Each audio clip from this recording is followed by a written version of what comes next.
Our News is brought to you by Alive. Tonight on Our News, the Prime Minister urged to apologize and pay the fine for breaking quarantine. Teachers stage a sit-out at T.A. Thompson. The minister now says the school may return to virtual. A fiery sermon at the annual parliamentary service, and stadium delays cost the government $27 million.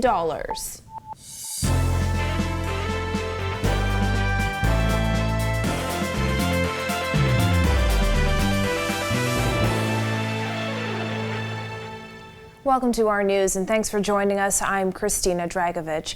Topping news tonight, controversy continues to follow Prime Minister Philip Davis following his admission that he broke quarantine in December. Now, former Prime Minister Dr. Hubert Minnis says the Prime Minister should pay the fine. Bethany McDermott reports. Amid the fallout that came after the Prime Minister's revelation that he broke quarantine, former Prime Minister Dr. Hubert Minnis says not only should the Prime Minister apologize to the nation, he should lead by example and pay the fine. I think he's sending a bad message, and that is not what leaders should do. Leaders should lead by example. And I think at this point in time, the Prime Minister owes the nation an apology. And at the same time, there is a fine. We cannot send a message to the people that there's one set of laws for you, but there's a different set for me. Health rules passed by the Davis administration last year state that breaking quarantine carries a fine of $500. In December, the Prime Minister revealed that he was in quarantine after his wife, Anne-Marie Davis, and other family members tested positive for COVID-19. While speaking at businessman Leon Griffin's memorial last week, Davis admitted to breaking quarantine on December 23rd to purchase gifts at a store owned by Griffin, who was later killed.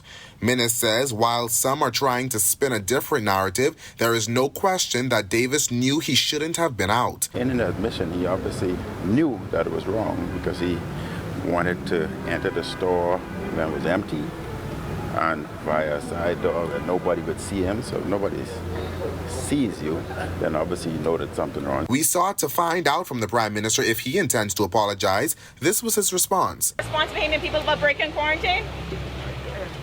No apology?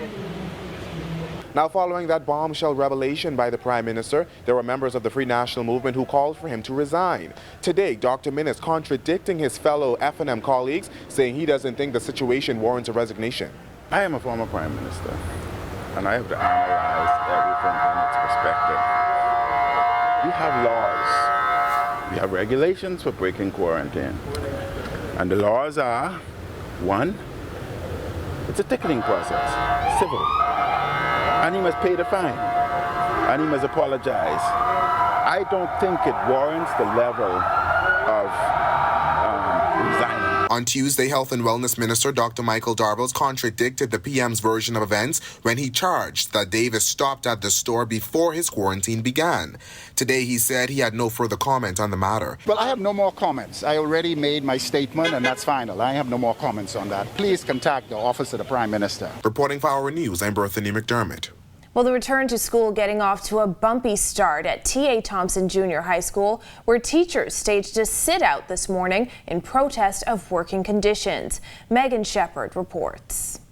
Teachers at T.A. Thompson Junior High School say they feel unsafe on campus, noting that some teaching blocks have been in need of major repair for some time now, something they say should have been done ahead of the reopening of schools. Shop Steward John Monpetit. The whole block is currently on stilts, and they are currently working on it.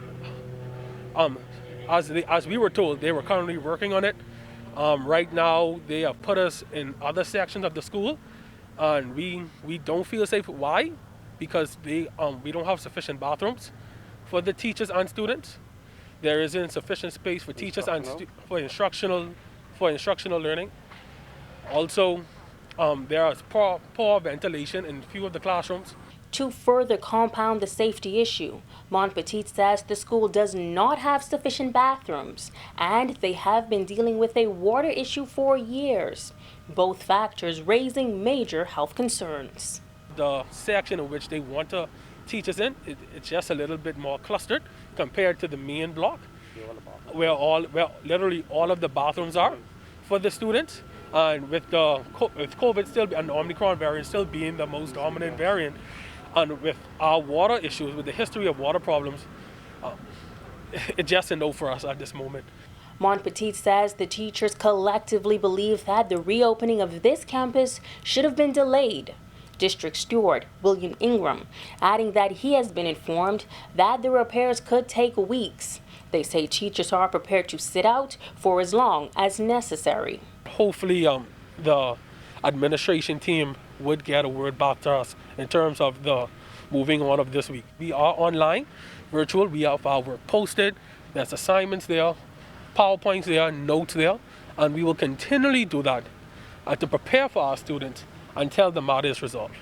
Now, despite teachers confirming that they are prepared to sit out of the classroom until their issues are resolved, Principal Ishmael Smith says he is pleased with his administration and the fact that 60% of students have returned to the classroom. I can say that my administration is here and that I can say that we're working with staff members who are available, counselors, etc., to work and reach the classes and to do the things that we have planned and set out today. I really can't say what the teacher intention is. I can't say anything about that at all. Reporting for our news, I'm Megan Shepard. Minister of Education Glenys Hannah Martin telling reporters today that students at T.A. Thompson Junior High School may have to return to a fully virtual platform if an alternative solution cannot be found. So if a proper solution has not been arrived at, they will have to go back fully virtual, which we regret, and I know the parents will be very disappointed. In her national address, Hannah Martin said repairs were still ongoing at both T.A. Thompson and Uriah McPhee Primary School. She added she sympathizes with the teachers and they are working to find a solution. Having been there, I can tell you, I understand their concern about a particular component of that campus. What it really highlights is just years of neglect. Because I think T.A. Thompson was anxious to get children back into the classroom, and they tried to find a formula, because we only really found out about the condition of T.A. Thompson from the Ministry of Works 3 or 4 days ago. And so, you know, I think they tried to put in place a methodology for children to be able to get back in. But it appears as if what was being implemented created concerns for teachers. Meanwhile, a fiery sermon delivered during the annual parliamentary church service, Bishop Neil Ellis called on the government to face storms head on, insisting good leaders make tough decisions. This as he also thanked the Minnis administration for its leadership during the COVID-19 pandemic. Jasmine Brown reports. Bishop Ellis was clear in his comments as he weighed in on the Minnis administration and how it handled the pandemic. Let me take this opportunity while I stand to publicly thank the former Prime Minister and the former administration who had to make some tough decisions in the midst of crisis. We didn't agree with them all. Certainly I didn't. But character is tested in tough times. This is not the first time Bishop Ellis has weighed in on how the former Prime Minister has steered the country through the pandemic. In October 2020, he railed against then Prime Minister Minnis and his handling of the pandemic, accusing him and other members of his cabinet of having a God complex. At the time, he slammed members of Parliament as a spineless group of men and women who refused to demand accountability from Dr. Minnis. Fast forward 15 months later, and the senior pastor who spoke to a church filled with parliamentarians had this to say. They for a period guided us through an event, a period, a season that the world, the country had never witnessed before. We can argue whether or not they were right or wrong. Obviously, the majority of the people perhaps didn't think they were right, but they made the calls. And that's what I say to this leadership and to this administration. There will come a time when you have to operate on an if. I hope it works. Minnis had been the competent authority from March 2020 to September 2021 when the Free National Movement was voted out of office. As competent authority, he had far-reaching powers with constitutional liberties remaining suspended. Ellis insisted the Minnis administration made tough decisions during tough times and said the Davis administration will have to do the same. In the midst of a crisis, you can't always wait to cross every T and dot every I. You have to take risks. That's what leaders do. Reporting for our news, I'm Jasmine Brown. Cloudy conditions tonight. Meteorologist Greg Thompson has the latest in the Weather Center. Good evening, Greg. Thanks, Christina. Welcome, everybody, for our first look at weather on this warm Wednesday evening. Temperatures in the mid-70s right now outside our studios with just a few clouds. Your winds are out of the southeast at 6 miles per hour. That's bringing in that warm air mass, and your feels-like temperature at 76. Satellite view, low-pressure system starting to move now across South Florida and dragging some unsettled weather as well as some clouds. We had some partly cloudy conditions across most of the northwest Bahamas earlier. Clouds are thinning out across the New Providence area, but the showers and thunderstorms will continue across the extreme northern islands tonight through tomorrow as this low pressure moves towards the east. That's your first look at weather. Your extended forecast is still to come. Still to come, the former PM slams government over the Prospect Ridge project. Plus, just how much are stadium delays costing government? That's coming up when our news returns. Welcome to our news and thanks for joining us. Topping news tonight. COVID-19 remains a serious threat. Coronavirus COVID-19 has disrupted our economy, tourism industry, educational system, and put our healthcare facilities and professionals on high alert. Are you prepared? Do you have all the facts? Stay tuned to this network for the very latest news and information on this global pandemic.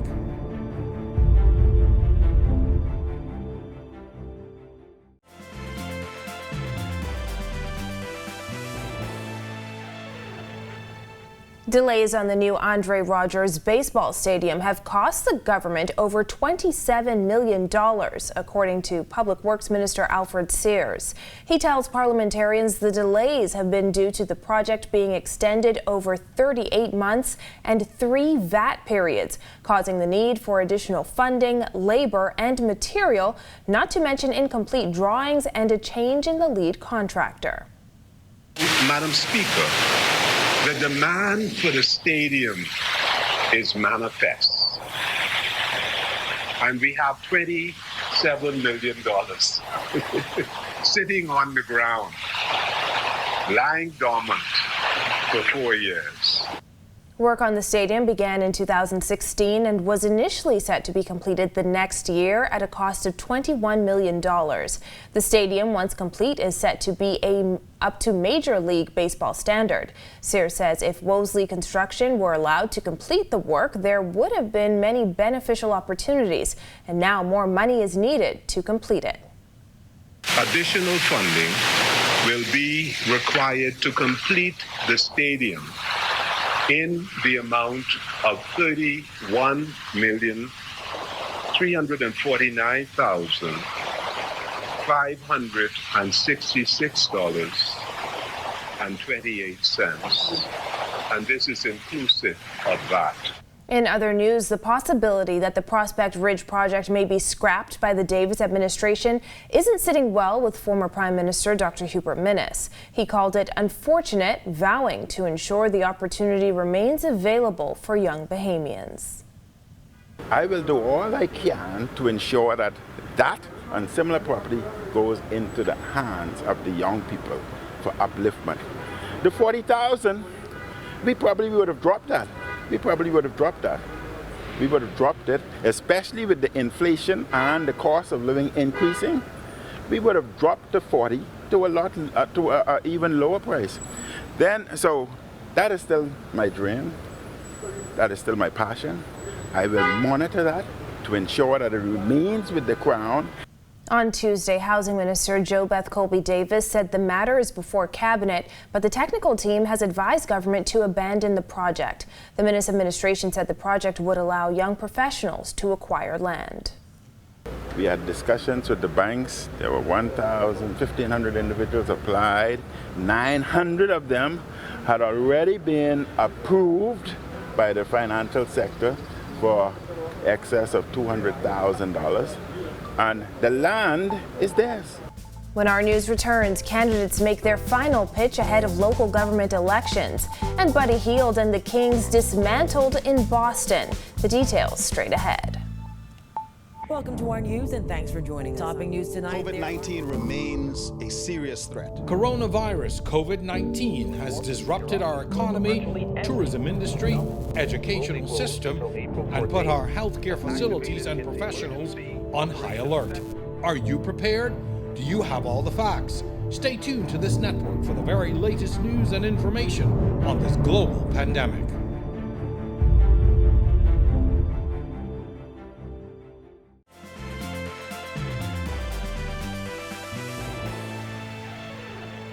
This is our news. Welcome back.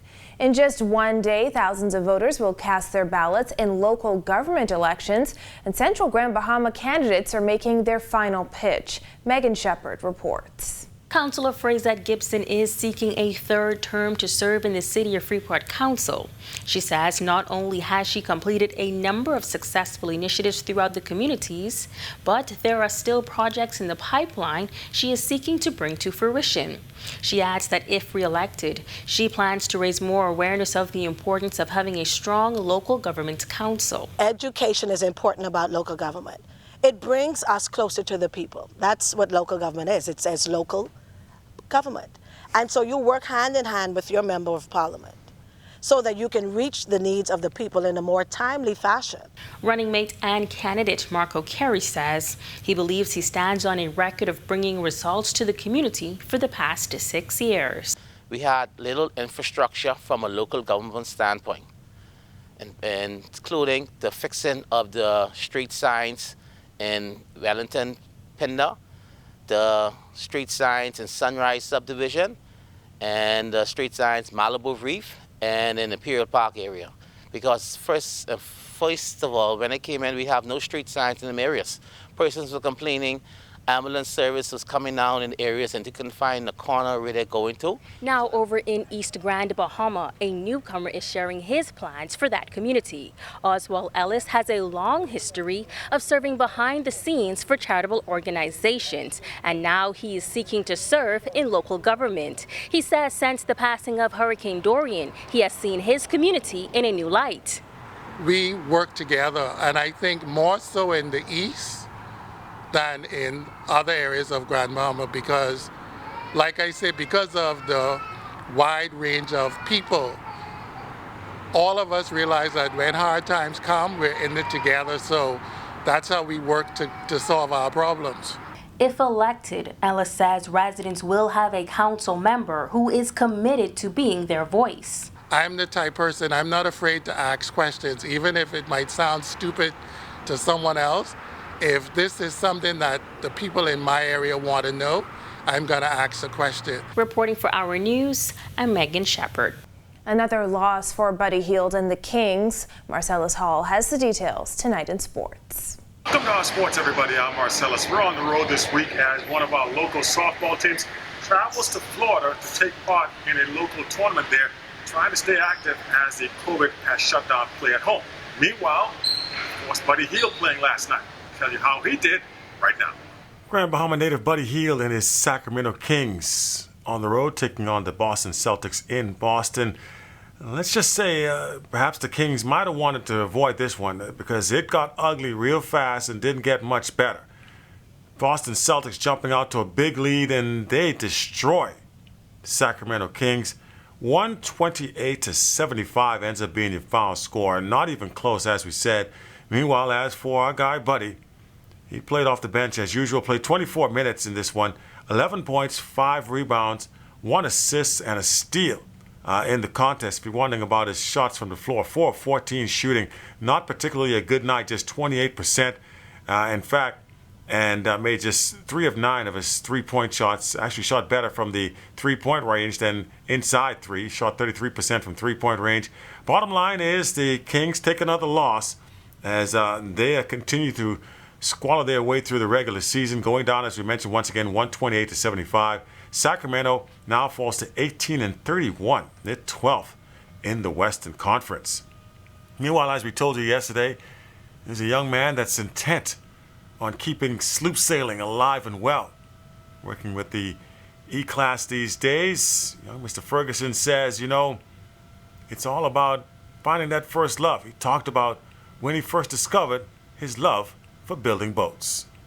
When I was about 3-5 years old, my father was carving the kamalami boat from the kamalami trees.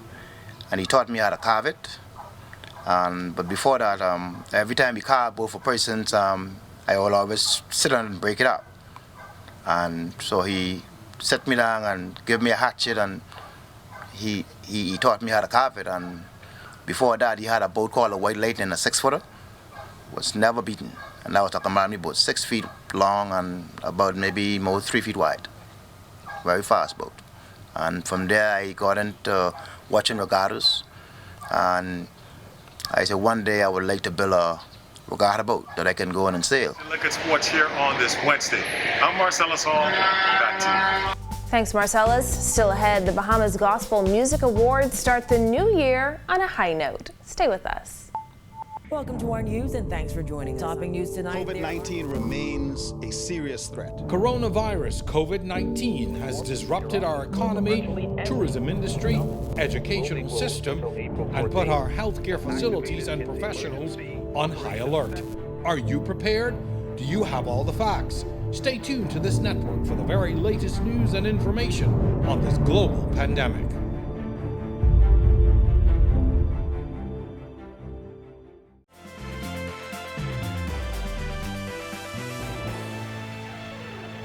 Welcome back to our news. A chance of rain tomorrow. Greg is back with our extended forecast. Thanks again, Christina. Welcome back, everybody, for our second look at weather. That low-pressure system moving across South Florida, dragging some clouds and some showers across the northwest Bahamas. Showers and thunderstorms mainly confined to the extreme northern islands, Grand Bahama, Abaco, and the Bimini area. We got some cloudy conditions across the New Providence area earlier today, but most of those clouds have thinned out. But we expect that low-pressure system to continue moving towards the east. That will in turn drag a frontal boundary across our area tomorrow. So we could see some more showers and thunderstorms across portions of the Bahamas as the system pulls out towards the east. Behind that, we are expecting another frontal boundary by Friday, Saturday timeframe. That one will usher in a nice change in IM mass. Very cool temperatures expected behind that frontal boundary for the weekend. Boating forecast for the northwest Bahamas. Your winds will start off southeast to south at 10 to 15 knots tonight, but shifting southwest to west at 10 to 15 tomorrow.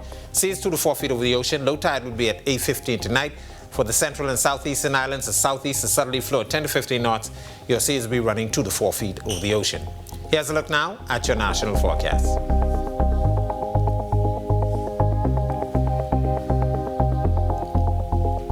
A look now at your extended forecast through Wednesday.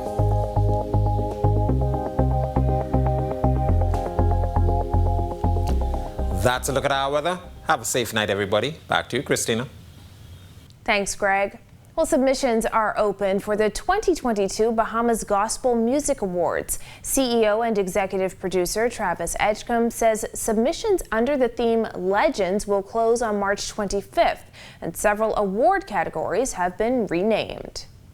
There are people that have paved the way for the gospel industry prior to, so we decided to bring history and to bring knowledge to those who may not know those who have come before us. So this year's theme is called Legends. Some of the categories that we have we changed the names of them. Edgecombe says the new class was created to assist judges in assessing new Bahamian gospel music talent. These platforms create a help to the judges for the Bahamas Gospel Music Awards in terms of seeing who is making the extra effort into putting their music out, promoting their music, marketing themselves on all of the social media platforms. This is what we need here, and we noticed that there was a lack in it, and that's what was lacking last year when we were putting the award show together for the inaugural ceremony, which was last year. The awards show will be held on June 12th. Well, thank you for joining us for our news tonight. On behalf of the entire team, I'm Christina Dragovich. We'll see you right back here tomorrow night. Have a beautiful evening, Bahamas.